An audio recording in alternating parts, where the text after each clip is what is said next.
Good afternoon. Is it evening? Okay, I think we're still in the afternoon. How are you guys doing? I hope all is well your way. I hope you guys have had an amazing Sunday. I hope your day was as beautiful as you are. Forgive me for making these adjustments. I'm going to let you guys come in. Today, we're going to be talking about escapism. And I know that this is going to be good. It's going to be powerful, revelatory, all that good stuff, all that good jazz. But I believe that you will get something out of it. And I know that it's probably not the most popular of topics. Nevertheless, it is something that we need to talk about, something that we need to break up with. Um, okay, there we go. There we go. I was getting a little concerned. I was like, where the people at? I didn't see y'all. Okay, so I'm going to be talking about escapism, and I just realized I'm on the wrong page of my notes. All right. Who are you running from? How are you running from? Hey. Hello. So happy to see you guys.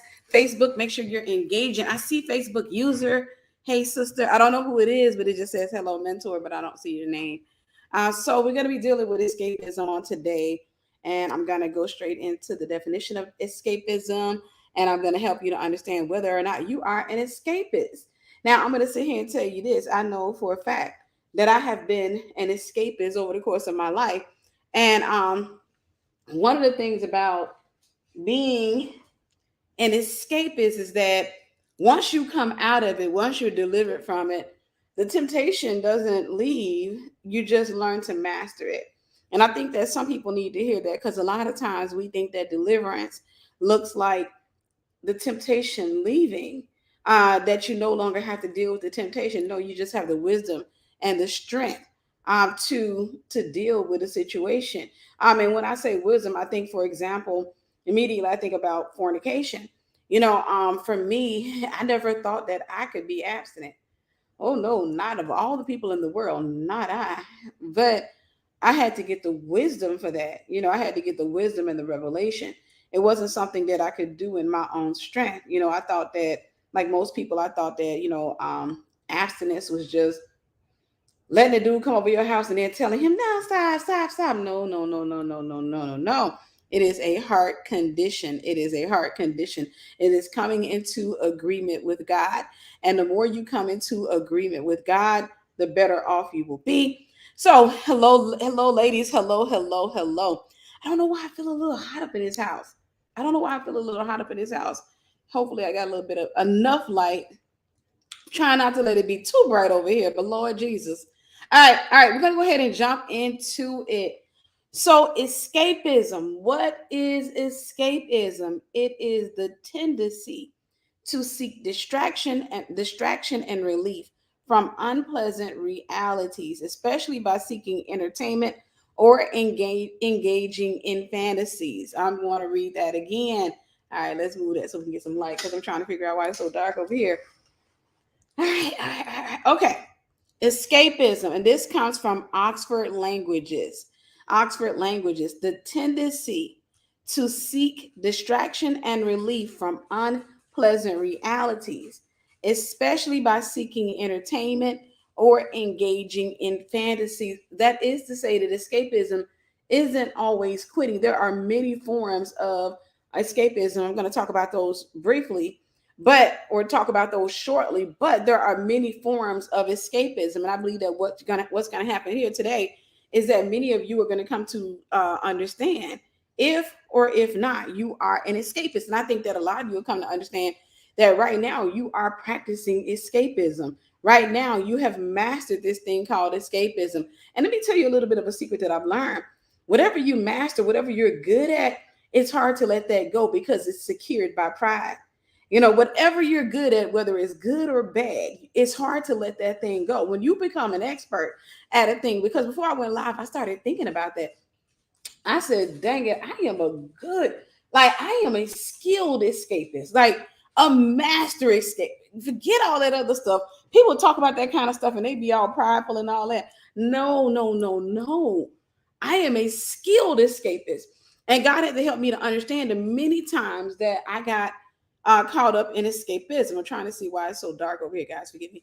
But he helped me to understand the many times I got caught up in escapism. Ooh, good. That's even worse. Is it better without the light? Okay, I'm just gonna do it. Okay, but he helped me to understand the many times I got involved in escapism. The example he gave me was the times I ran into marriage. He said, you were escaping. What was I escaping? My assignment, my purpose, my reality, whatever it was that I was afraid of. And all our honesty, marriage it serves as a retreat for a lot of people who are afraid of being alone. I blink in tongues. Marriage oftentimes is a retreat for many of you, or relationships. Let's not even just talk about marriage. Relationships for many of you are an escape. It is your attempt to escape the pain from another relationship. So basically what you do is you end up using people as human bandages. So you come out of a relationship with this one guy, and rather than deal with the hurt, rather than deal with the pain, rather than deal with all of the issues that come with a broken heart, you rather jump into another relationship. Or get this, because I know I'm gonna hit somebody in their big toe when I say this. Get this.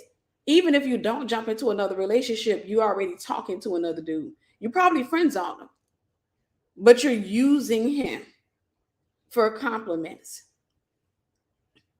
All right, I'm going to move on because I don't feel like I'm getting that much love over here.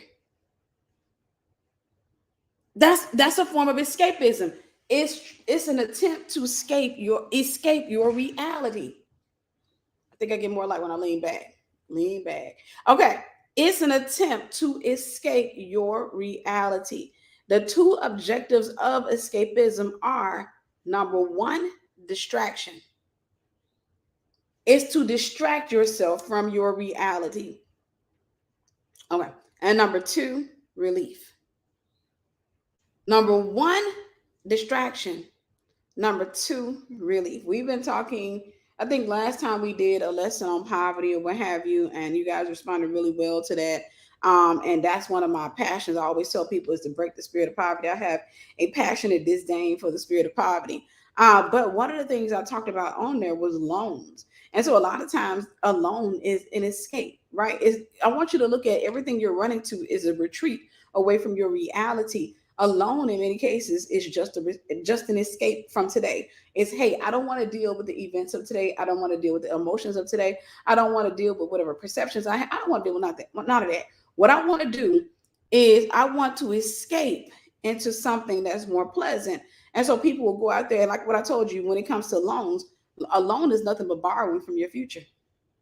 It's not just borrowing money. Have y'all like this shared? Because our numbers are so low, and I realize, I'm not talking about men or demons today, but I still need you to log in.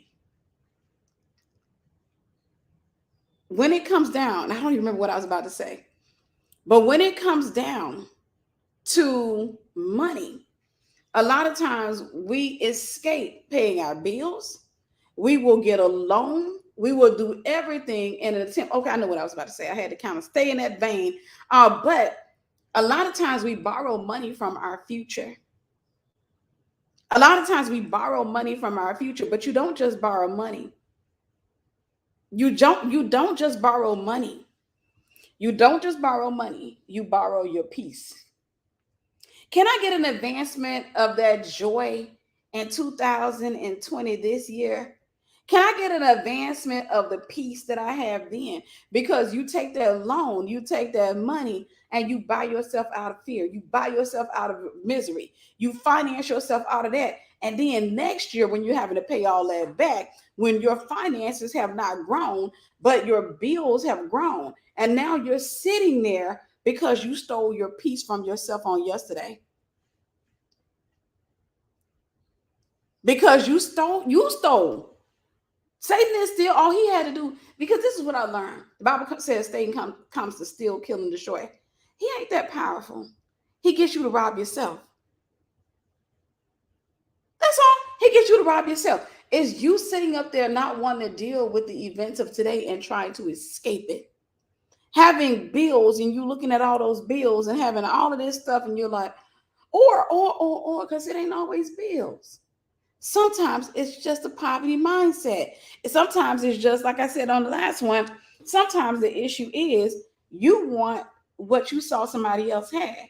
And the Bible says, be anxious for nothing. There's a season for everything.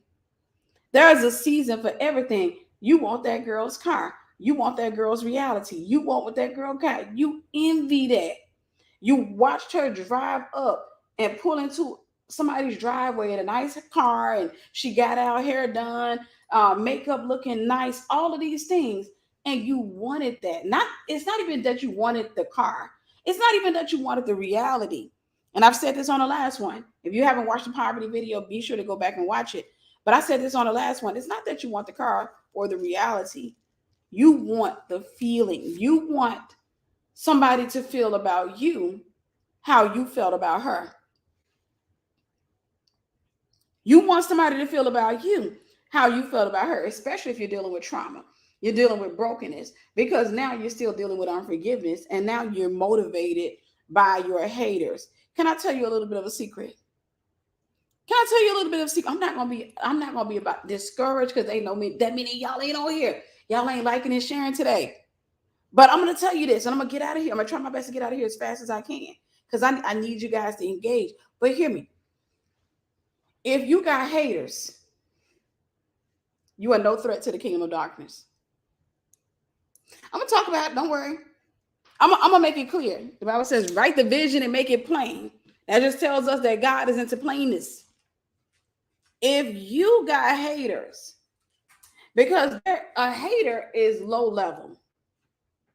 A hater is low level. When you get to a space where you become a credible threat, you won't have haters. You'll have people who are working with the enemy to hold you back. That's a different level. If I'm just walking and somebody is rolling their eyes at me because they're struggling with jealousy, trust me, that person has no power over me unless I hand it to her, or if I hand it to him. That person can hate all day long. I can't even put that much weight into that person. But the problem is, a lot of times the mindset is, when you are still driven by haters, meaning they have power over you, then what ends up happening is you start fantasizing about being successful. You start fantasizing about being successful. You start fantasizing about people being jealous of you. You start fantasizing about having haters. You start fantasizing about sitting in positions of power. You start fantasizing about turning your nose up at people that turn their nose up at you. You start fantasizing about that stuff, and God never wanted you to fantasize about it. He wanted you to get delivered and healed from it. He wanted you to heal. He wanted you to forgive. He wanted you to move on. In other words, catch this. He didn't want that stuff to have power over you. I often give this example. When I was coaching, I was ministering to a couple at one point, married couple, and I remember the wife, they lived right around the corner from me. And the wife, she pops up in my house one day. You know, she's without her husband. She pops up, and, you know, they were always having these problems. Every time you looked up, they were just at it.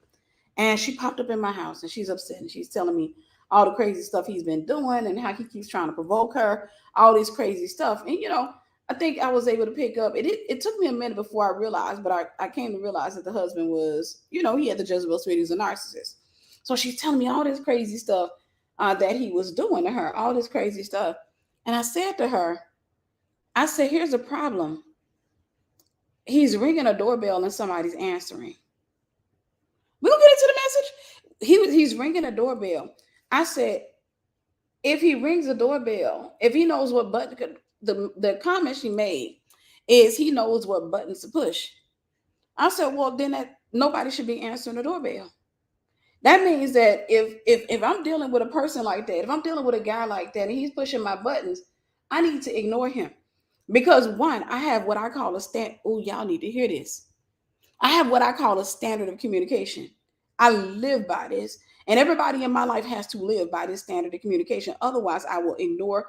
When it comes to the standard of communication, I will not respond to cursing and screaming, all of that. I'll turn my head. I'll turn my head because I have a level. that you have to talk to me on. That's the standard of communication. And I told her, I said, your problem is, see, y'all got to hear me when I say this. Your soul is like an elevator. You can go up and down. You have to take yourself to the high place and say, I'm going to stay right here. And that way, when somebody's ringing your doorbell on floor or in the basement of your calling, when somebody's bringing the doorbell in the basement of your soul, you don't go down there. You don't go down there. When somebody's ringing that doorbell. And I told her, I said, that's a problem. The problem isn't that he's pushing the buttons. The problem is that there is someone there to answer whenever he presses those buttons. In other words, you haven't died yet. I love y'all. I'm going to tell you the truth. I wish y'all was sharing today. I don't feel the energy. Come on. I wish you guys went. I said, there should not be anybody there to answer. I said, that means when he's in the house and he acting crazy, I got a standard of communication. He knocking stuff over. I'm not going to turn around and say, keep knocking stuff over, come knock you out. Because now I'm not talking to him. The war is not against flesh and blood, but it's against powers and principalities and the rulers of this dark world and spiritual wickedness in high place. That's a spirit. I ain't fooling with that thing. I have no conversation for a demon other than to cast it out. In other words, I'm in there cleaning. He can be tearing stuff up. Why? You know what I'm doing? I'm practicing dying. Because I'm going to feel it. As your flesh died, I ain't going to lie to you. I was married and I know how that feels. I know how it feels when the flesh rises up and all of these thoughts come in and you think to yourself, I need to handle this person. No, you have to sit there. God, I need you in this hour. Father, I'm not going to answer this man because I know that's not him. Father, I thank you for your spirit. I thank you for your grace and your mercy. God, have your way. In the name of Jesus. Have your way. Standard of communication. What that does is very similar to children. What that does is when your child hits the floor and starts throwing a temper tantrum, what have you. Now, everybody parents differently. I'm old school and I'm going to leave it at that. But the child falls on the floor and starts throwing a temper tantrum or what have you. There are different ways you can go about it, but I think the more popular way for today is to ignore the child. That means you don't pacify the child's behavior. You don't get up on them and you don't pick them up and say, Timmy, that wasn't nice. Timmy, no, that wasn't nice. Okay. I ain't gonna go there because I know right now we in new age parenting. We talking about new age movement. We got so many new age stuff that's going on right now. It ain't even funny. We in new age parenting. Timmy, that wasn't nice. No, Timmy has to understand that there are consequences for his behavior. Timmy needs to understand. So if you do new age parenting, okay, if you do new age parenting, you can't give in to Timmy. Now, let's say Timmy throwing a tantrum on the floor because he want ice cream. You told him no. You got to wait till you eat your food. He rolling all on that floor, what have you. And you try, I'm going to ignore him. It takes a level of dying to self. Now, you dying to yourself. You becoming real good and dead to yourself. I ain't gonna, little Timmy there is on his way to being a narcissist. But I'm sorry, y'all. You got to get discipline your kids, okay? But you sit up there and you ignore Timmy. If you turn around and give Timmy, get off the floor, go sit down, go get one ice cream, one. You hear me? One. You just jacked your child up.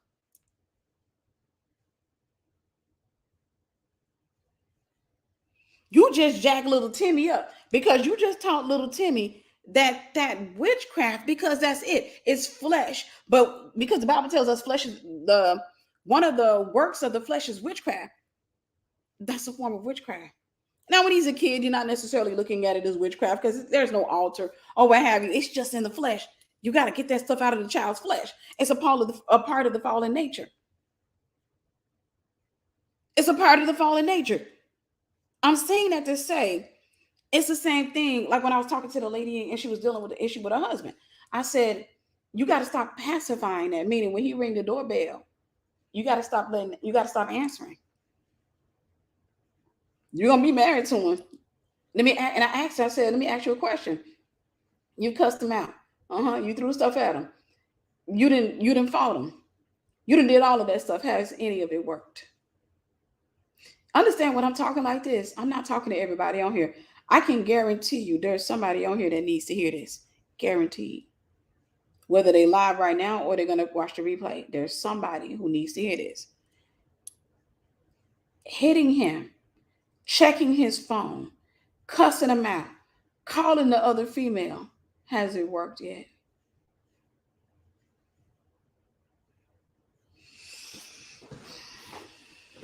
Has it? You know why it does not work? Because it's not designed to work.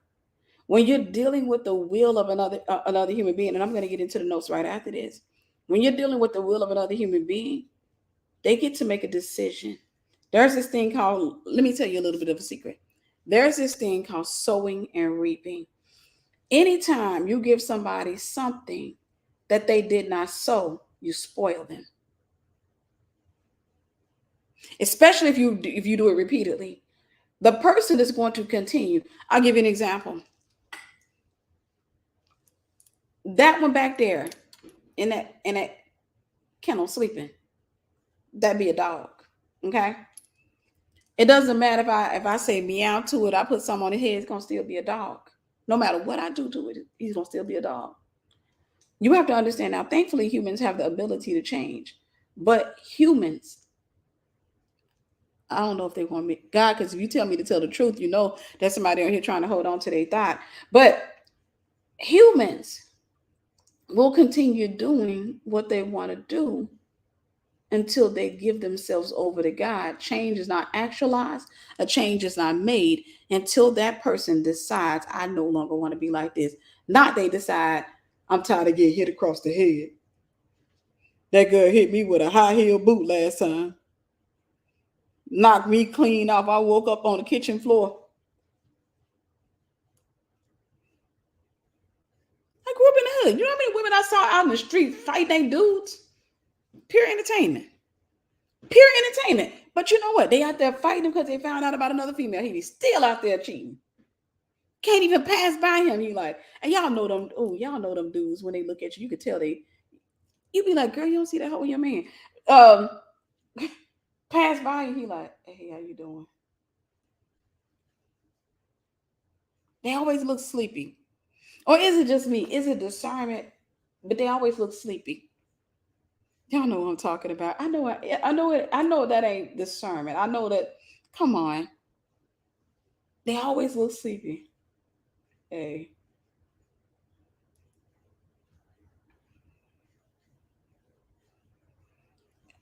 It ain't. Thank you.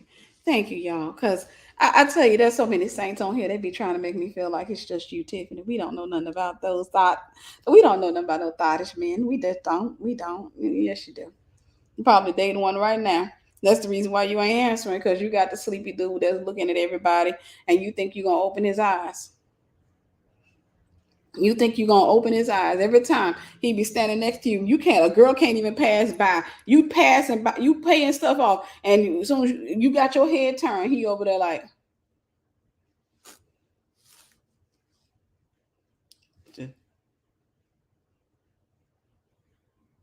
huh? Okay. Yeah. All right. We'll get back into it.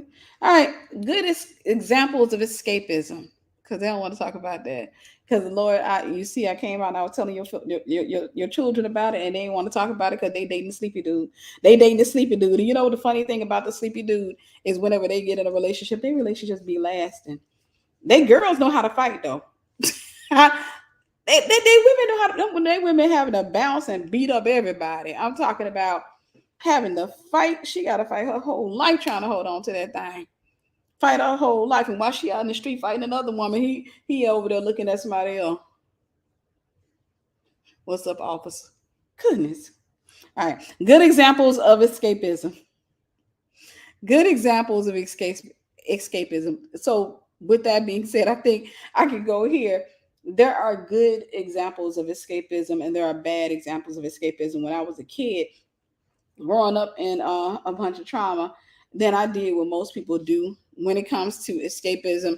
There are times where your mind, it's almost like it's almost like a living coma or a conscious coma. There are times when your mind, when you will escape, you can escape your reality by simply going in your mind. By simply going in your mind. There are times you can escape your reality. But here's the danger in that. If you grew up, and I need somebody to hear this, if you grew up in trauma, then what happens is if you started using your mind as a point of escape, you're probably still doing that to this day. If you haven't gotten therapy, you're probably still doing that to this day. You're probably still escaping realities. And what that does is it makes you weak. And can I tell you what weakness looks like? Weakness looks like squaring up. Weakness looks like cussing folks out. Weakness looks like, because that means emotionally you are weak. And so because you're weak emotionally, you rely on what you think is strength. You rely on what you think is strength. So again, you can have good examples of escapism. I think when I was a kid, I did quite a bit of escaping, and I think that that's part of my creativity. Honestly, I think that most creatives have a tendency to escape. But when you get trauma involved, sometimes the escape, you're no longer escaping. What you end up doing is you end up living in fantasy. You end up living in fantasy. And then when you start living there, you're always pulling back to get away from your reality. So consequently, you have, oh, your house be nasty. You know why? Because you living in the suburbs in your head. Roaches ain't even scared to come out. They don't even try to. They don't even wait till the lights go off and no more. They just come out in the daytime because they're not scared. They're not scared. That you're allowing yourself to escape your reality. So now you can lay in the bed and you can escape that nasty room. You can escape that toxic family. You can escape.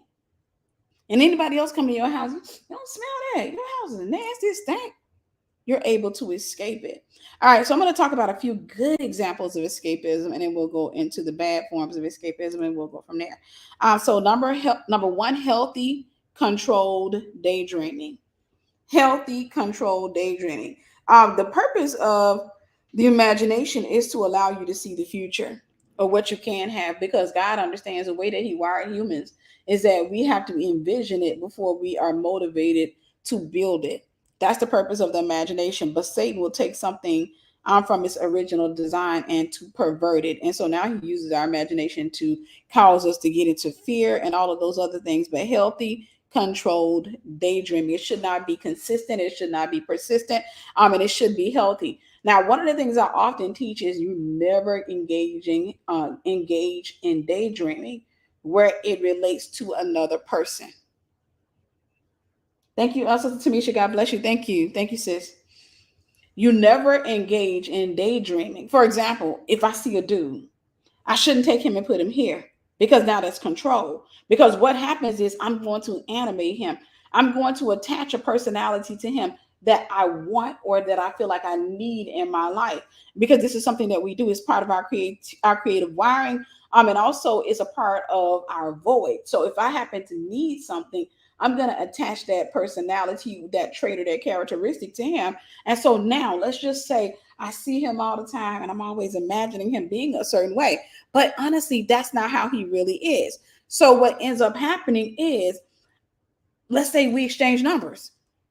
I'm not going to give him the opportunity. This is where control comes in, because now I've already hijacked his will in my mind. So that means that when we're in a relationship, now I'm trying to control him to make him become the man I need him to be, the man I imagine him to be, the man I fantasize about him being. And so now this is when the argument starts. It's not that he did something wrong. It's just that I'm in love with somebody else.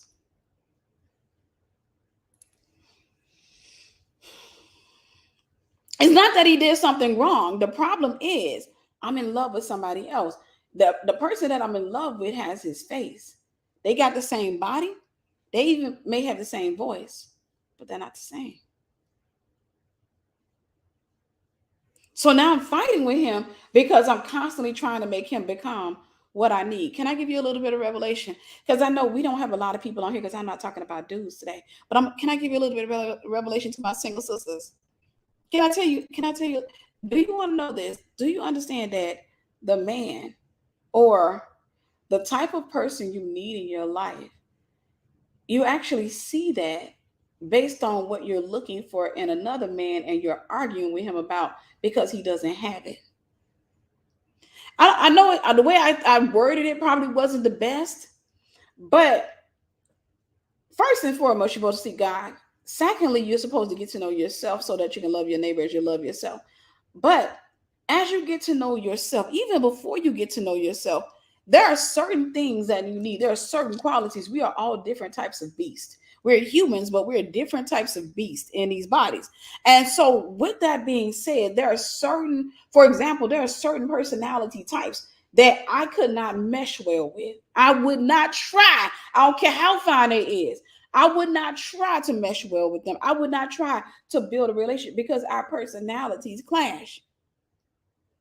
And if I got in a relationship with them, I would be constantly introducing them to the man that I need, thus essentially giving them in-house rejection. I tell people all the time, women, a lot of times we complain about men cheating, or men leaving, men doing this and men doing that. But in all our honesty, we cause a lot of the trauma. Now, it's not to say it's not to relieve the man, because the man does his share of stuff too. But we do in-house trauma, or we do in-house rejection. We don't like to take accountability. You talk about that, man. You talk about folks, ladies getting mad. We do in-house rejection. In other words, I don't like who you are right now. Why you doing this? Why you doing that? Before you build a thing, count the cost. If I'm getting to know a man, and every time I call him, I say, "What you doing?" And he said, "Playing the game." I ain't fooling with him. All that skill, all that talent, all that ability is going into a video game. I'm not interested. I'm not going to get in a relationship with him because he's cute and I see his potential and then argue with him about playing the video game. I told you I blink in tongues. Because that's where the spirit of control comes in. Because now I'm sitting here and I'm looking at his potential. And I'm mad at him because he's not actualizing that potential. I'm not going to get in a relationship with him and then spend my time talking about, then you go on that video game again. You could, all that time you put on the video game. Now I'm up in here at the computer. And then I'm going to be, you mean to tell me?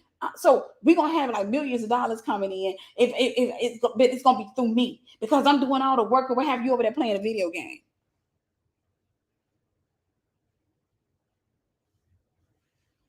Right? You never marry potential, because what ends up happening is, you guys know what I always tell you. We marry a man's potential, but we divorce his reality. Because everybody got potential, even your local crackhead. I don't know about y'all, but I've had conversations with crackheads. I'm talking about crackheads that used to walk up on us when we were kids and ask us for money. Now you're a grown man. How you gonna ask a kid for money? Like, you got $2. But you know what? Those same crackheads, believe it or not, can be nice people. Those same crackheads could be relatively protective of you. Now the man keep on looking. I'm about to whoop his tail. I'm about to beat his tail. Not glorifying crackheads. I'm simply saying they got potential. But a lot of times they will never actualize it. You will never see it. Every person has potential. Even a man that had one talent in the parable of the talents. You had one guy that had one talent, one who had two, and one had five. The one who all of that represents potential. Guess what he did with his? He buried it. Where did he bury it? He buried it in the dirt. Do you know in the scriptures dirt represents flesh? Where your talents at? Where your gifts? Where all these things, God? What a book at? It's your flesh. All the stuff that the hell that you got, because you can't get that book out of you, because you can't get it out of your flesh. That's where you buried it at. You buried it in the dirt. That's the dirt you bury your stuff in. All your stuff is buried in this dirt here. This is Adam's supposed to till the garden. This is the garden right here. This is what we're supposed to be tilling. This is what we're supposed to be tilling. You're supposed to pull that book out of your flesh. But you know what? You keep on. I don't feel like it. Biggest enemy of your potential is your feelings. Biggest enemy. I was talking to the Lord last night. I'm like, I don't like these emotions. I really don't want most of them. I don't.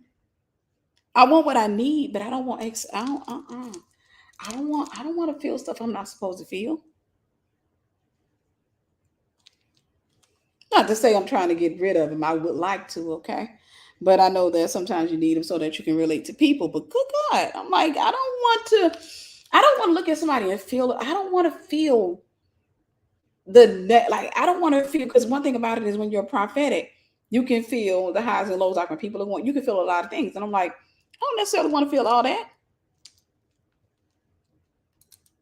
Healthy, controlled daydreaming is a good example of escapism. There is nothing wrong with escaping in your mind occasionally. You shouldn't do that daily.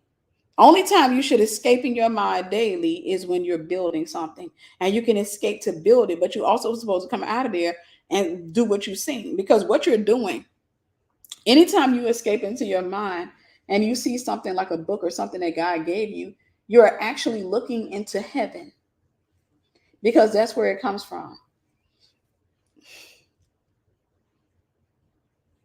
You're looking into heaven as it is in heaven. You're looking into heaven and you're seeing, and your job is to bring it to the earth. Your job is to bring it to the earth. But when the enemy perverts you, when the enemy has you thinking about a man or a woman, when the enemy perverts you, that talent, that gift that God gave you, the ability to see in the realm of the spirit, the ability to take something to be creative, the enemy perverts it. All you can do is stop. You can't stop thinking about that dude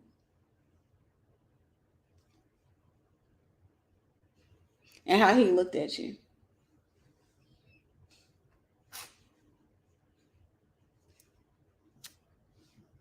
That's all, you can't stop thinking about that. All right. Number 2, good examples of escapism: traveling the world when you can afford to. It's only a good example of escapism when you travel when you can afford to. If you travel because you're offended, if you travel because you're competing with the Joneses and you can't afford it, that's not a good example of escapism. Traveling the world when you can afford to. Number 3, exercise. Exercise is a good form of escapism. Number 4, reading a book, blog, or article. And number 5, any good or beneficial hobby. These are good examples of escapism. Let's go ahead and talk about bad examples or bad forms of escapism. Bad forms of escapism. Number 1, video game addiction. Video game addiction. Because what happens is it allows you to escape your reality, because what video games are doing is they're creating, and this is interesting, is virtual realities.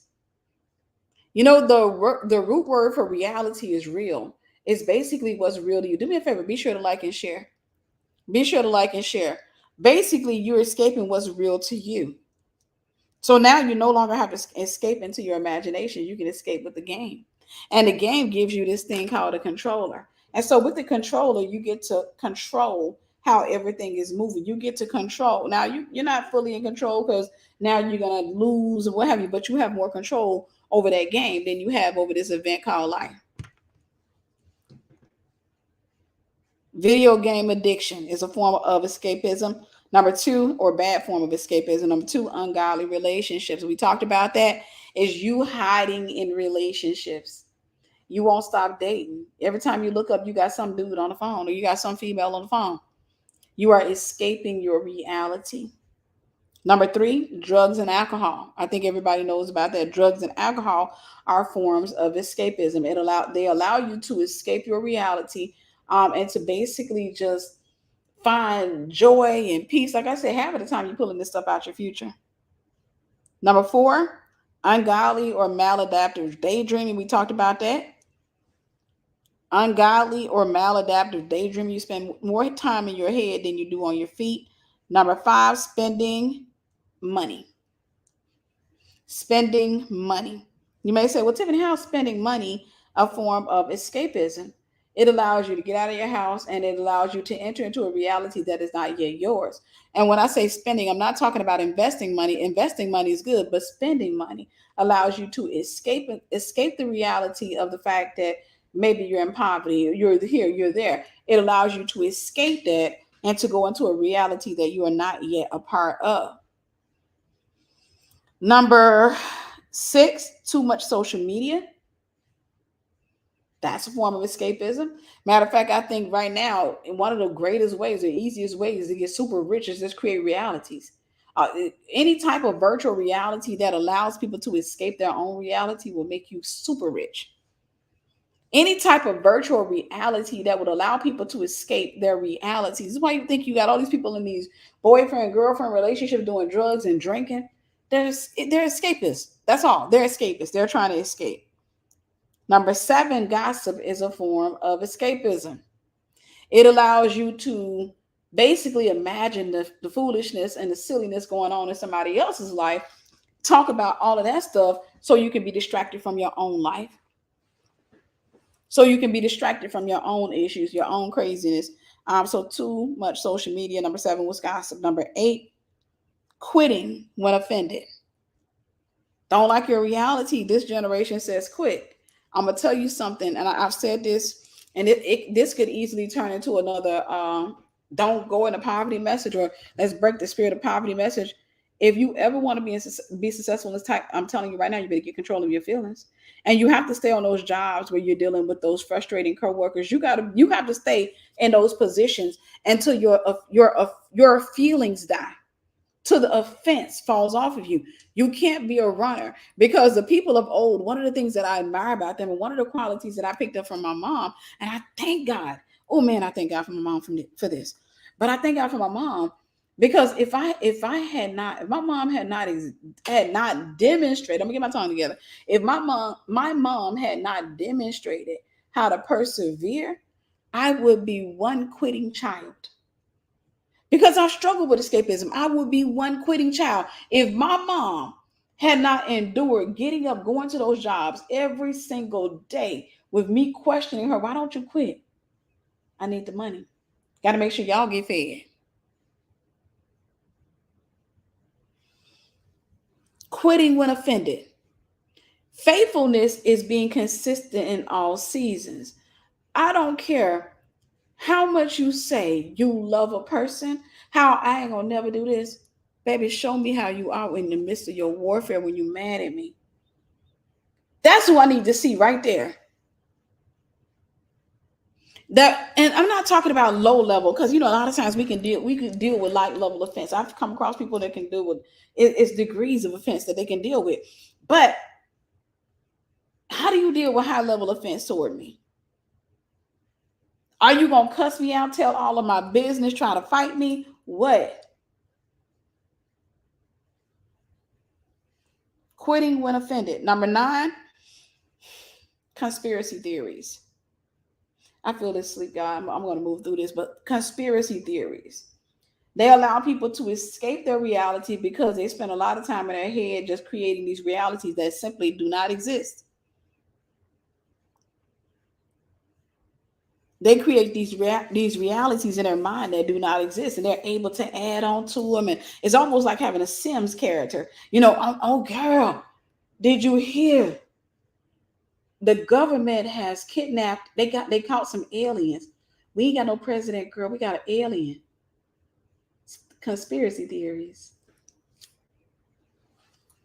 He in the White House right now, girl. They be having him in a tank, and it's that stuff. It's some kind of preserving liquid or what have you. And then whenever it's time to let him out, they let him out, and then he just come alive. And he come out there, and they say, when he first come out the tank, he be naked. They had to spank him, knock all that water. It's almost like spanking a baby. Conspiracy theories.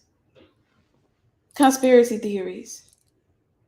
It allows people to escape their realities. Of course, mental health issues and demons do that as well, but conspiracy theories. He be coming out that tank.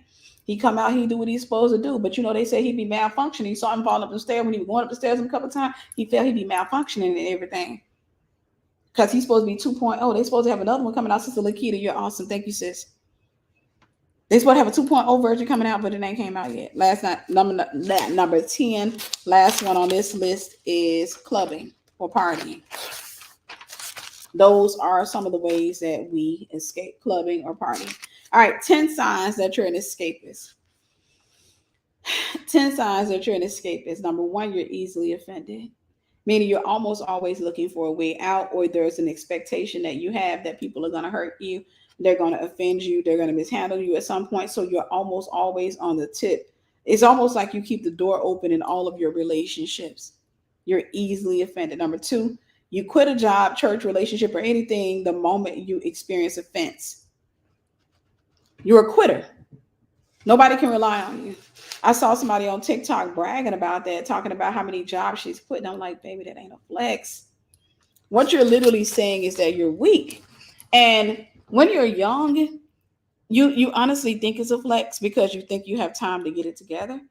But you're building your reputation right now, because in all our honesty, where your life is going to count the most is middle age. When you get older, you want to have all your stuff set together, like for real. When you get old, but you're right now as a young person, what you're supposed to be comfortable when you hit middle age. And if you spend all of your youth quitting, that's what your record is going to look like. Nobody's going to want to hire you. You'll be broke. And I'm going to tell you something. Broke people live in survivor mode. You're going to be in survivor mode, meaning you're going to make a lot of not so good decisions. You're going to date that 88-year-old man who I sit way over there in the corner somewhere and ain't came out the corner since 1976. All because his Social Security check, he give you $55 out of his Social Security check. And if you add the $55 with the other man give you, what you got, about $110.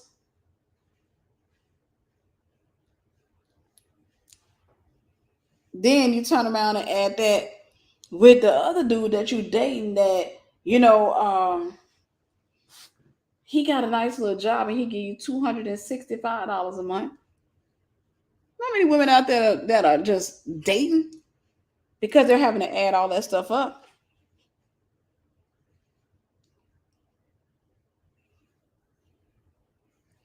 All right. Number 2 is you quit a job, church, relationship, or anything the moment you experience offense. You like starting over. Number 3, you daydream excessively. I'm not going to stay there because we just talked about that. You spend a lot of time in your head. Can I tell you just a little bit of reality? Take that daydream and turn it into a book. I've learned to play with my daydreams. Now, I don't spend a lot of time in my head besides being creative when it comes to business. But I've learned to put that stuff in a book. I just have fun with it. If you're going to control anybody, do it on a character. You can take that character and throw him off a cliff. You created characters in a book. You can take him, throw him off a cliff. Listen, you can sit there. I don't care. Let's say, for example, you going through your healing process. Don't do that. But you going through your healing process, and you create a character in a book, and she going through the same thing you going through and what have you. And then, her boyfriend was hitting her, because that's what your boyfriend was doing. But he was hitting her. And the next thing you know, they were over by a bridge. And you know what? She slapped him and he lost his footing. And then when he lost his footing, he went over the guardrail. And when he went over the guardrail, he didn't die because, you don't want to be malicious like that. But he ended up falling down so many feet before he was right when he was about to hit the ground. He got caught up in a tree, and a tree got him right in his underwear, and it scraped his scrotum. So he was hanging in a tree upside down. He passed out because he couldn't deal with the pain from his scrotum being scraped. You ain't got to publish it. Just have fun with the characters. I'm saying, if you control it, go get healed, go get delivered. Do all the fun stuff in the book. You want to play with your imagination, do that. You can have him hanging on that tree upside down as long as you want. Have the paramedics come, have him on the camera, have helicopters and stuff like that, have him on camera crew. Have him on TV, and they're like, we got Tyrone Johnson right now. They managed to wake him up. Sir, you okay? Sir, can you have anything to say to the camera?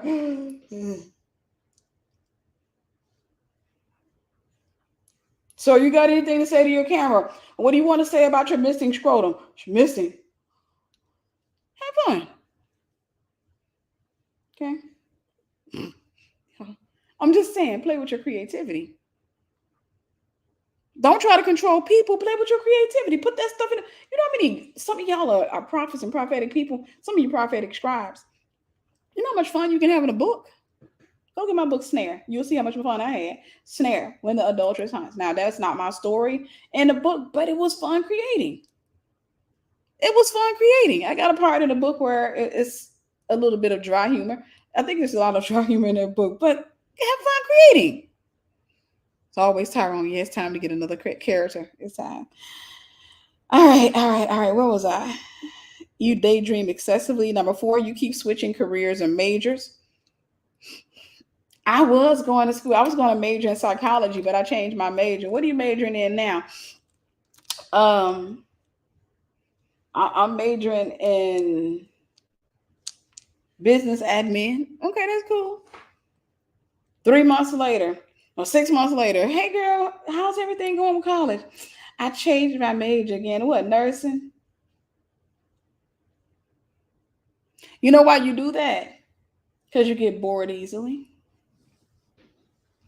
You get bored easily. You be sitting up here and you like, I'm gonna be a nurse. I was so excited. I'm gonna help all these people and what have you. Then you out there and you're studying, and then you have to go out there on the floor and work with some nurses, and now you're bored. Now you want to be a chef. You cook a few meals, go and you make some friends with the chefs and all that, and that's done. Now you don't want to be a chef no more. You want to be a masseuse. That's escapism.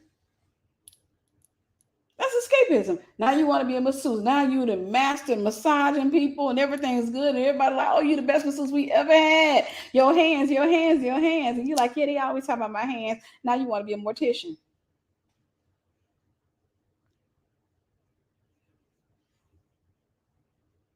Gary, just something about the dead. All right, let me stop. I'm sleepy. That's why I need to get off of here. Maybe I should have came later. I thought about that. Maybe I should have came later because I am tired. I am tired. You keep switching. You keep switching careers. Go from being a mortician to now you want to. Girl, I'm talking about starting my own. No, I'm not gonna say that. I'm not gonna say that. Feminine products line. I'll say that. My feminine product, but it's for animals. It's called Doggy Douche. I'm about to. Cause my dog, girl, I ain't got her spayed. Mm-mm. I ain't got a spade. I got to get that dog spayed. That's escapism. You're all over the place. Every time somebody see you, you're in a different career. Every time somebody see you, you're in a different career. Dog traumatized. Your dog is happy when you come out of that little thing. That phase. Whatever happened to that the stuff you were trying to patent? That doggy douche. Girl, the dog got an infection. We had to put up in the hospital with the vet for about 3 months. So I realized that probably wasn't the best thing. Okay, that's cool now. So what are you doing? I got my own version of animal crackers coming out. Everywhere. That is escapism. Get somewhere and sit down. Get somewhere and sit down. All right. Number 5. This is one of the ones that as I was writing this down, I'm like, you coming for me, Lord? Is you coming for me? Okay. You often fantasize about packing up and moving to another country. You often fantasize about packing up and moving to another country. I'm like, I'm writing these notes down, and I'm like, I do that. I haven't escaped to that thought for probably anywhere between 9 months to a year. So I think I'm good. But every time you look up, you're thinking about moving. I just want to start over. I want to cut all ties with I don't want to know nobody. I just want to go. Where you go? I'm going back to Africa. They don't want you. Stop. They don't want you over there. You get your butt to Africa, get your tail whooped coming over there with that American narcissism. Coming over there with that American narcissism and thinking they're supposed to worship you when you come over there. I'm from America. They going, hey, on a lighter note, I saw a lady on TikTok, and I got to get back into this message. I saw a lady on TikTok talking about she met a guy in Ghana, and she met a guy in Ghana, and she was talking about how it's such a beautiful place and all of that, which I know it is. But she was like, she met a guy in Ghana, and how he ain't trying to come to America. American women, y'all need to go to Ghana. He ain't trying to come to America. I said, you green card, you walking green card. You keep playing. And people were trying to say something to her in the comments, and she just going off. Y'all don't even know. I was like, okay, look, you is a walking, talking green card, ma'am. That's what you is. That's you sure is. An adorable one, but you're gonna be a talking green card. All right. Number 5, you fantasize about packing up and moving to another country. Number 6, you hate confrontation. Hey, you hate confrontation.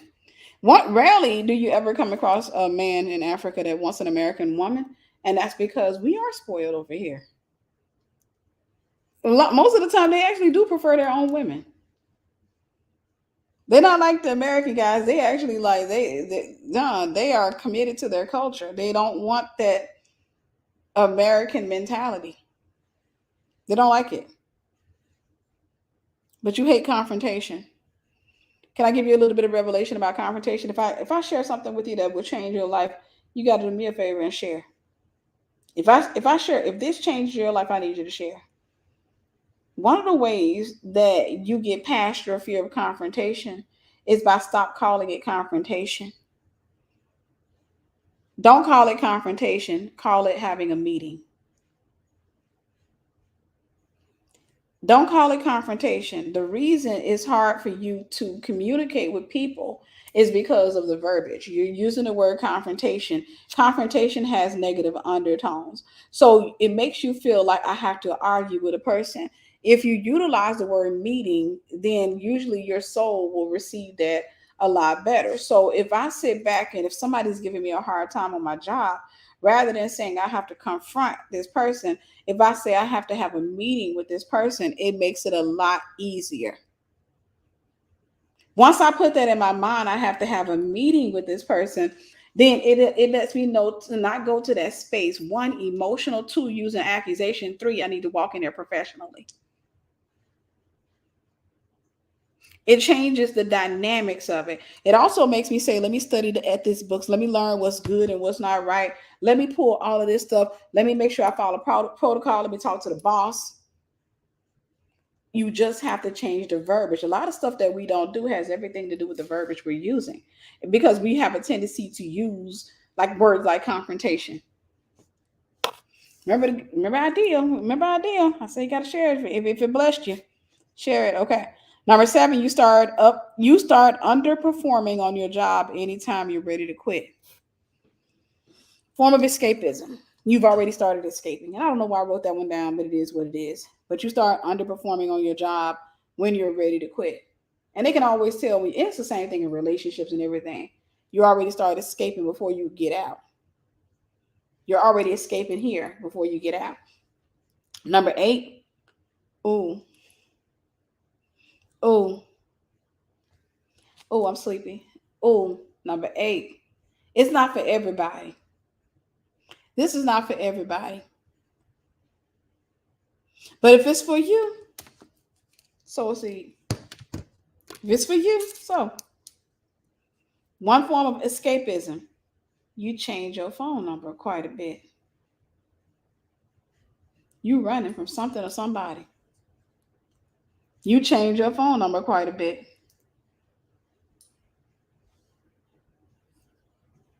I ain't talking to everybody. I may be talking to 3 people on here, but you change your phone number quite a bit. Can't nobody call your phone number in 6 months. It's gonna be changed. I was about to use that old sound we used to have. Doo, doo, doo. We're sorry. The number you have called is no longer in service. If you feel you have reached this recording in error, please check the number and try your call again.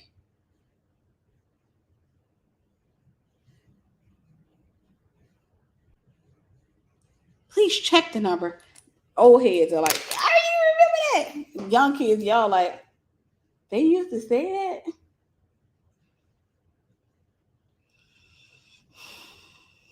They used to say that. Us old heads, we remember that. You change your phone number a lot. I didn't get a seat, so I'm assuming everybody that there's nobody. Maybe I was talking to the wrong audience. You change your phone number a lot. Okay, number 9. You often think that the grass is greener on the other side. And this is what, this loans into what I was talking about earlier. This is what makes you quit. You in one church, you start fantasizing about another one. You in one relationship, you start fantasizing about another one. You in this. And listen, let me say this. It shows up in your television watching as well. You may not do it in your real life, but you be sitting up there watching TV. Girl, get with him. He better for you than he better than Tyrone. How you sitting up there telling the woman on TV, she just crawled out of bed with Tyrone. The child, her body ain't even readjusted yet. And you are already telling her, you know why? Because that's a part of your heart. Leave him alone, girl. Leave Tyrone. Oh, I wish you knew. I wish you knew. He was sleeping with that girl that looked like an alligator. I wish she knew. I wish she knew. Leave him alone. Girl got a mean underbite. And he over there sleeping on that beautiful lady. Leave her alone. That's what's in your heart. You always think the grass green on the other side, even if you don't try to make it green on the other side of your house. And you can typically tell women who are thinking like that because they typically have relationships with really bad men, and they do all of that yelling. They do all of that yelling at the television set in an attempt to kind of passive aggressively rebuke their guys. Leave her, girl. Leave him alone. Leave him, girl. Leave him.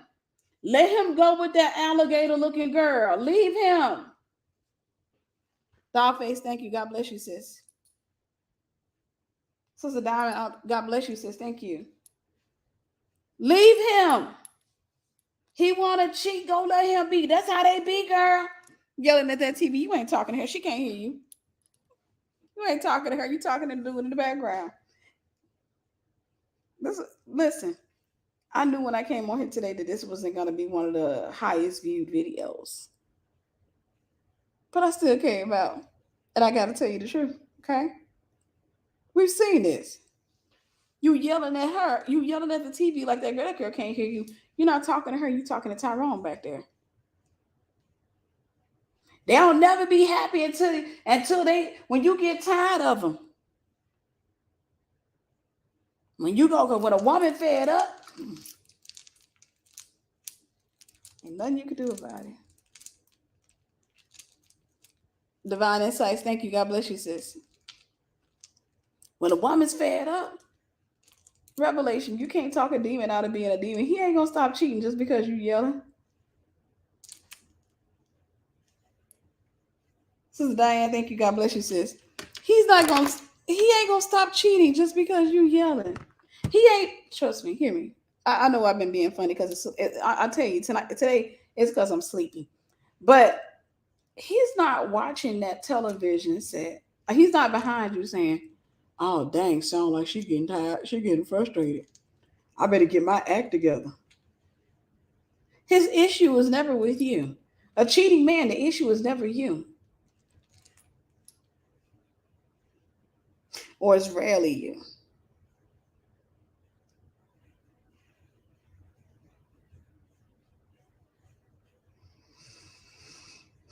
His issues with God.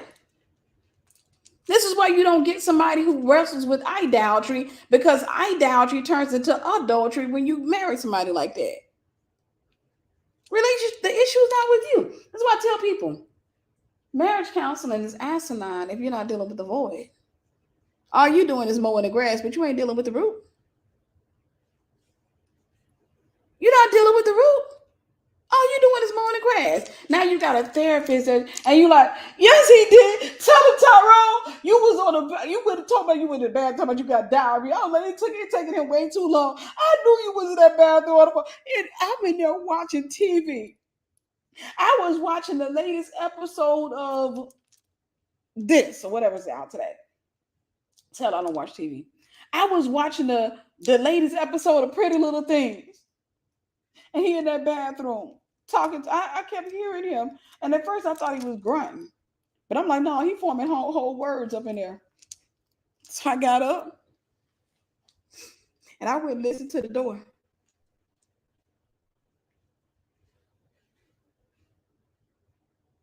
And I heard him say, "What you got on?"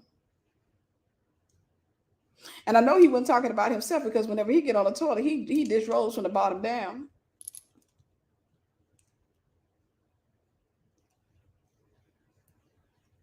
Tried to open the door, he had locked it. I ain't gonna lie, I kicked it in. And it wasn't that sturdy from the last time I kicked it, so it fell on him while he was on the toilet. And that's how I ended up getting arrested. All right. You often think the grass is greener on the other side. Number 10, suicide ideation. Suicide ideation. Suicide ideation is a form of escapism because you would rather die.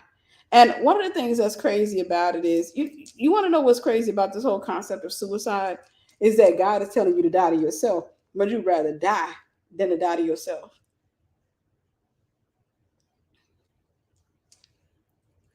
You rather die than to die to yourself. You would rather just clock out of here. Suicide ideation. You fantasize about dying, fantasize about suicide, fantasize about people being at your funeral and people holding them back, and they're like, "I'm sorry." Form of escapism. Number 11, which is a bonus one I threw in there, then we're gonna move into how to overcome escapism. I'm gonna speed walk through that one, and then we're gonna go. Only because I'm sleepy. But sci-fi movies. A lot of stuff, anything dealing with media, you can use it, but sci-fi movies. So one of the reasons that I wrote this one down is because there are levels to escapism, meaning you can escape into a reality that's similar to your own. Meaning, for example, you could be up in there fantasizing about a clean house, organized space, and what have you. And rather than doing it, you're spending a lot of time in that thought or what have you. But you can actually go deeper. And that means that I don't even want anything that resembles reality anymore.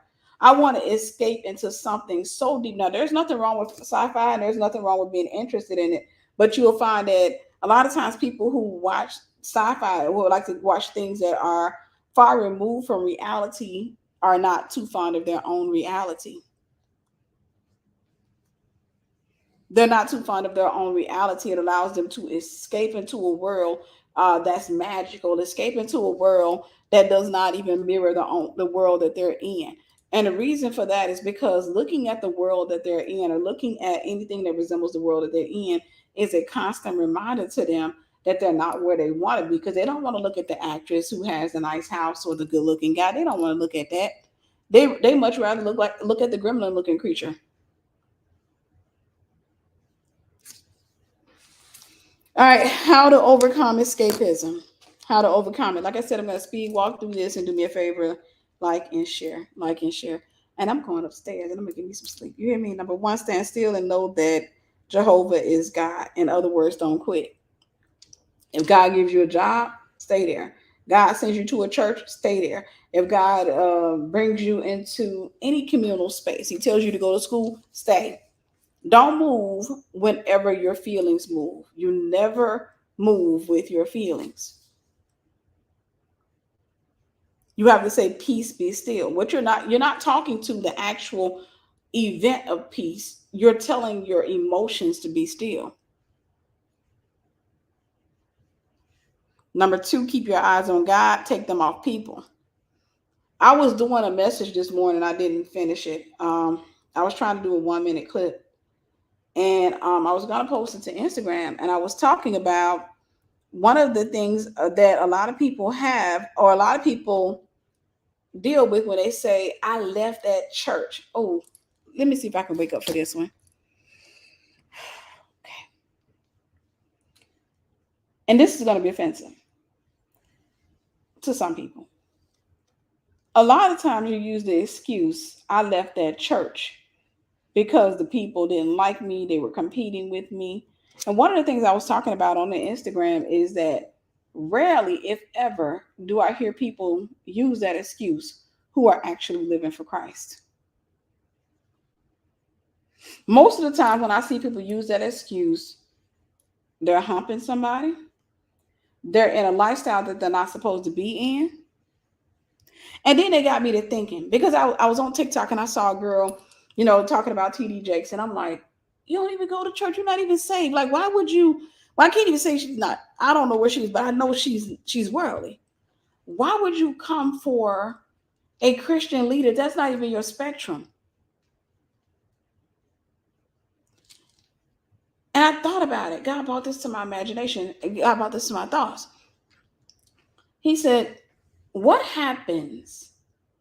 And this is just to the ladies, and you can take it to the guys. You can just switch the genders. But what happens when a man leaves you for somebody else?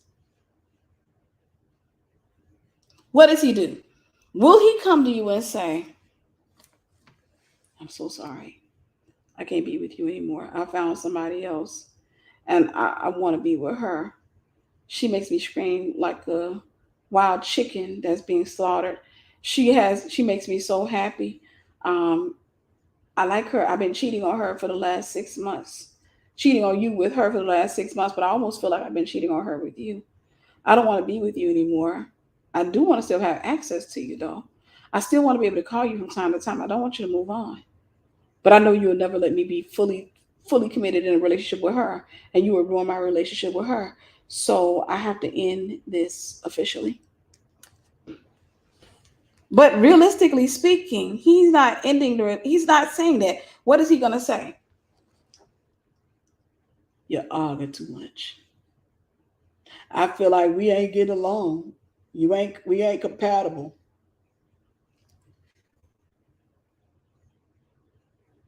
He ain't going to tell you that he's in a relationship with somebody else, and that's the reason he wants to end a relationship. He's going to tell you we're not compatible. In other words, he's going to shift the blame to you. That is the same thing that people do to God. They won't say, I don't go to church because I'm still in a contrary lifestyle, and I want to continue to live in this contrary lifestyle. I don't want to stop fornicating. I don't want to stop doing this. I don't want to stop doing that. They won't say that.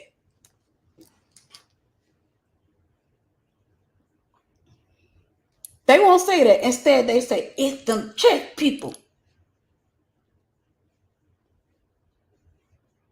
It's them.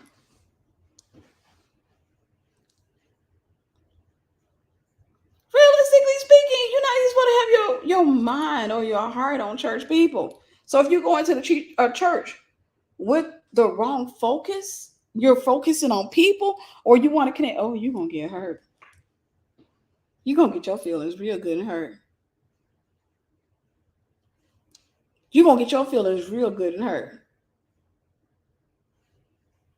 No, you don't go to church and look at people and think, I want Christian friends. That's not Christian mingle.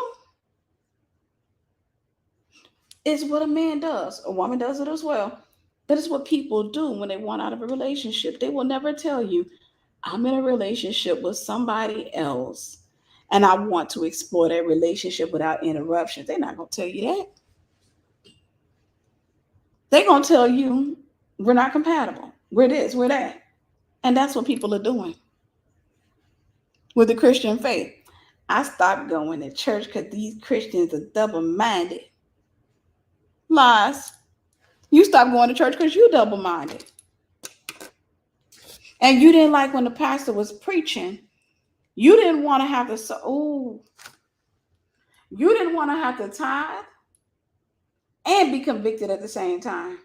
You got to listen to pastor talk about fornication, talk about this and that, and you got to sow a seed on top of that. Everything that will kill your flesh is in that space.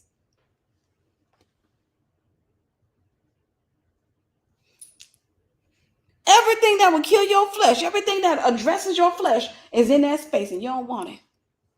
So it's easier to focus on the people around and say, aha. But the Bible calls Satan the accuser of the brethren.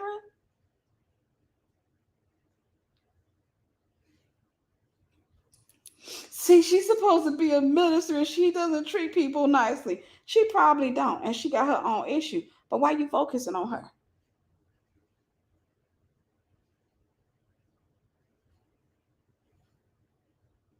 Before they put them in position, they should test them out. I agree wholeheartedly.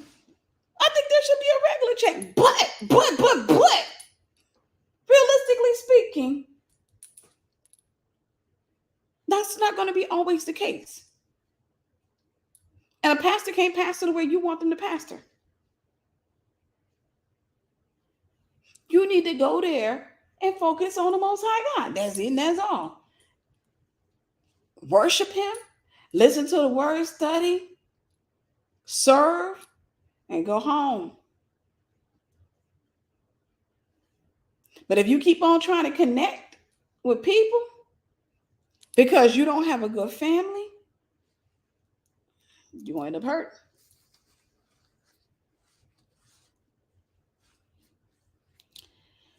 Keep your eyes on God, take them off people. Number 3, adjust your expectations of people. Adjust your expectations of people. I'm not going to stay here long. I'll say this. I always tell people one of the things I had to learn to do is stop, because one of the times where I would get hurt the most or deal with the greatest levels of disappointment were times where I would have an expectation attached to a person and the person didn't meet that expectation, which was relatively unfair on that person. And so one of the things I learned is to adjust my expectation to their pattern and not my preference, which means that if you have a habit of cussing me out, now I ain't gonna deal with you, point blank. But let's just say I gotta work with you on a job, and you got a habit. Let's not even say cursing. Of leaving your cubicle dirty, and the office policies is we have to clean up the whole place, but you get off an hour before everybody else. You leave your cubicle dirty. Consequently, we have to go in and clean it up. You got a pattern of that. I expect that from you. I don't expect anything more or anything less. So I'm gonna respond to that. I'm not gonna respond to what you say. I'm gonna respond to your pattern. And one of the things I you guys have heard me teach before. One of the things that God taught me is that we actually do have faith in people. We have faith. We just have faith in your patterns. And one example I gave him, boy, I did this on Instagram one time. Some dude tried to eat me. Oh, I think his wife left him or something. I don't know what happened. But I gave that example. I said people actually do trust you. They trust your patterns. So, for example, if you were a cheater, your wife has faith in the fact that you're going to cheat again. If you've done that more than one time, she has faith in it. So she has faith. It's just she doesn't have faith in you being a good person. She has faith in you being a cheater. We typically have faith in what we see consistently. That's what if the man's a cheater and he leave out that door, that's where I got faith. That's where my faith is. He said, I'm going to the store.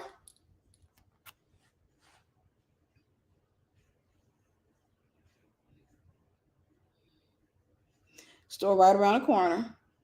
It ain't even 5 minutes away. You say you're going to get what? A loaf of bread and some sodas. Sister Angelina, God bless you. Thank you, sis. A loaf of bread and some sodas. He can say, you don't trust me. I actually do. I do trust you. I trust that you're going to cheat because that's what you've been doing. We always have faith in people's patterns. We always have faith in their patterns. Now, you can have faith in a pattern that doesn't belong to a person if you're not healed from the previous relationship. But if the person you're in a relationship with has never cheated on you, and yet you don't trust him, you're still dealing with the patterns of another relationship previously, which means you should not be in a relationship right now. However, if I'm in a relationship with a dude and I don't trust him because of stuff he's done, it's because he hasn't shown me a pattern of good behavior. He hasn't shown me a pattern. I'm going to trust the pattern.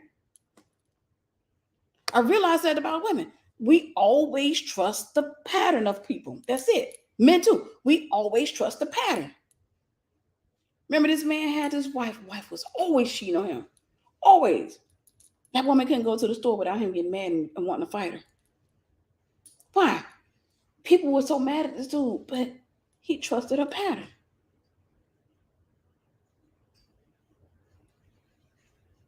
I'm saying that to say, if you got a narcissistic mother, for example, stop desiring Claire Huxtable. You don't have Claire Huxtable because you setting yourself up for perpetual disappointment. You're gonna stay mad because every time you're gonna go around your mother's house, you're gonna keep on trying to teach her how to be Claire Huxtable. That's not who she is. Adjust your expectation to who she truly is. She gonna gaslight, lie, and say this. So let me set some boundaries. Let me make sure I ain't standing over there no more than 15 minutes. When you adjust your expectations, you learn how to navigate you, because you can never navigate the other person. Control is when you're constantly trying to navigate the other person. You always doing that. See, you need to get that Jezebel spirit out. You can't come on now. I don't know why we be thinking if we yell at folks that they're going to stop doing what they're doing and get delivered. You think I got a Jezebel spirit? You do. I'll come with you on church on Sunday. No, that ain't how that works. You have to adjust your expectations. If you adjust your expectations and I say, she's controlling, she can be this and that, I got my expectations of that. I got my expectations, but man, and because I got my expectations, I'm probably not going to come around as much. I'm not going to talk as much. At the same time, I have boundaries set in place. I have a standard of communication. I've communicated all of that. And when I see that behavior beginning to flare up, my walls come up and I say, hey, we're not doing this. All right. Number 4, never obey your feelings. I've said that before. Never, ever, ever, ever, ever in your whole wide life obey your emotions. Your feelings will have you all over the place. This is what it means to be tossed by a leaf in the wind.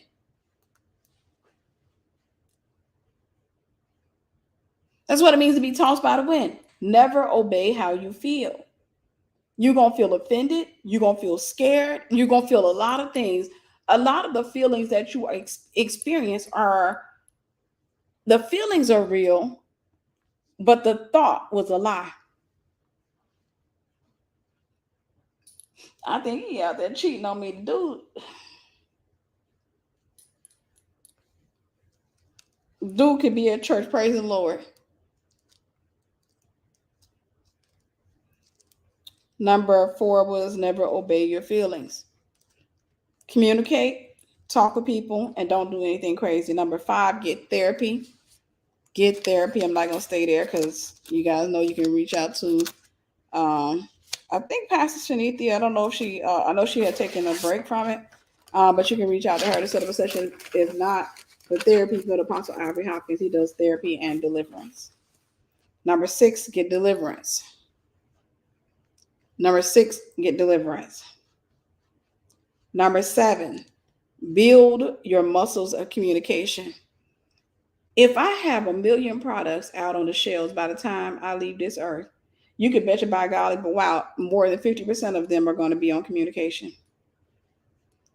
I am such a stickler for communication. I realized I really love healthy communication. I'm always trying to teach healthy communication. I'm always trying to teach that because I realize a lot of the stuff like offense that we deal with, a lot of the stuff we deal with could have been killed in the through having a conversation. And it's a thought I've had over the course of my life. Most of the events that I've dealt with when I dealt with people being offended, it was one conversation away. It was simple. Hey, did you do this or did you say this? No. I was saying this to such and such, and this is what I'm saying. Oh, I thought, we'll rather walk around mad. I don't know if y'all can tell, man, I'm so sleepy. Build your muscles of communication. I got card games out. I got to launch the last few on communication.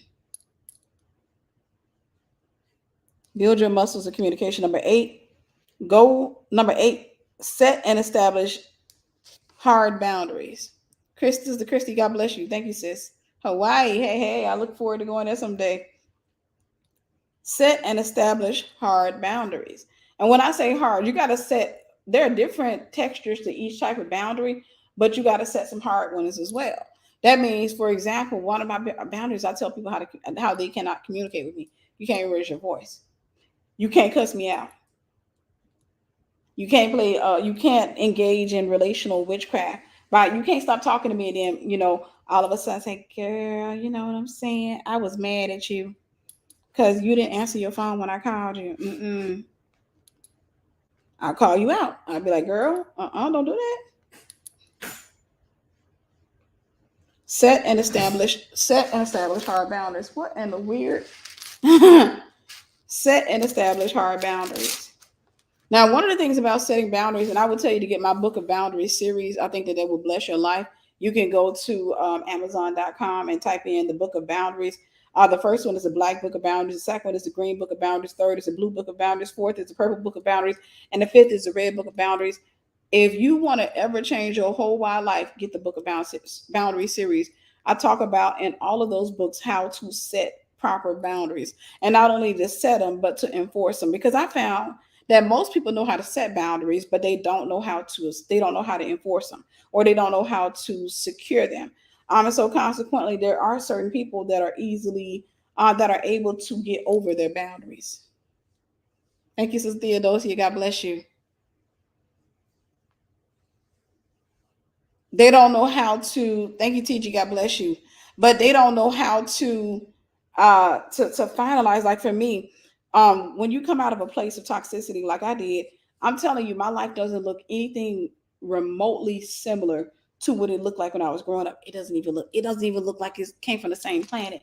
Because as I got older, I used the trauma. Oh God. Your trauma will bless your whole wild life. Me and my sister in Christ and I were talking about that one day. I said, I don't know why people don't like trauma. You don't like it when you get it. You don't like the way it feels, but dang it, it's some good stuff come out of trauma. I'm telling you the truth. We're in the world of business, my silly local company, man, trauma. I had to set boundaries and protocol all about that business to keep people from doing the crazy stuff. And now it runs smoothly.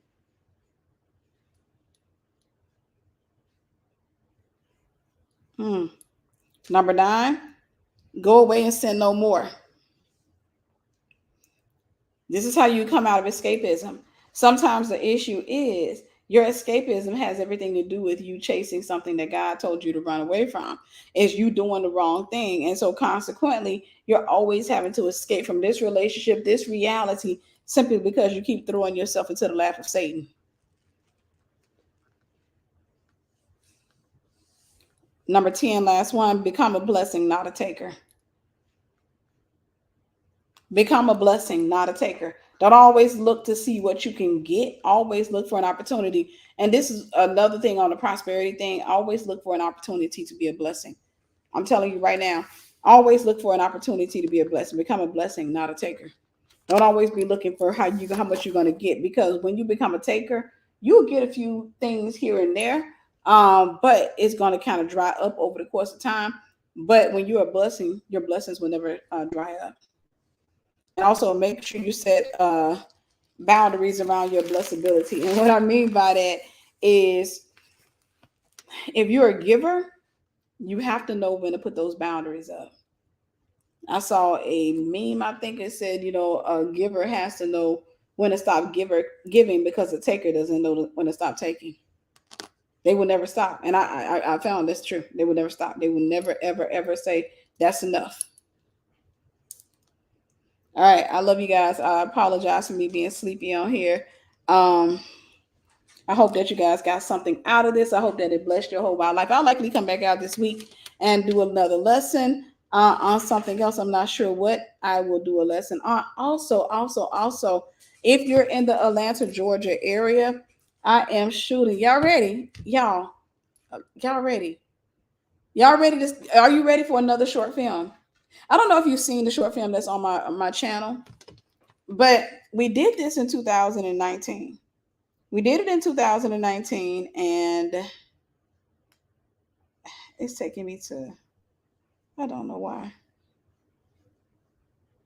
Sometimes I be feeling like the old lady that don't know how to work on a computer. Like, why is this taking me here now? Just dawned on. Oh, see.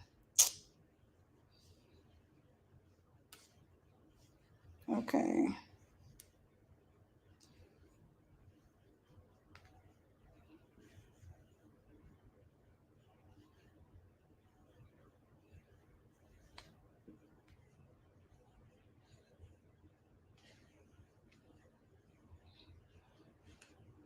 Trust me, I'm napping as we go.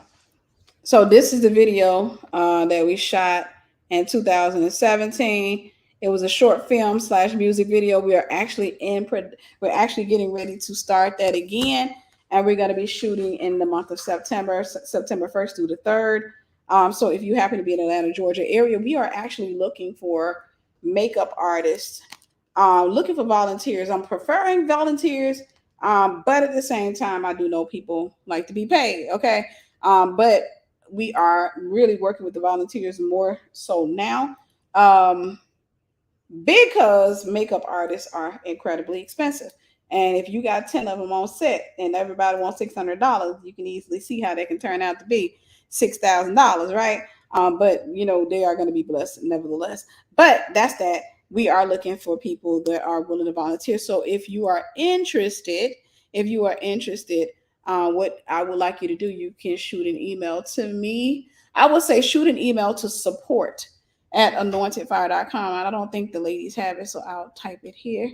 If you are interested, I'm going to put 2 email addresses here. support@anointedfire.com and admin@anointedfire.com.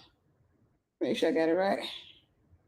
Shoot an email if you happen to be in the Atlanta, Georgia area and you would love to work with us on this particular project.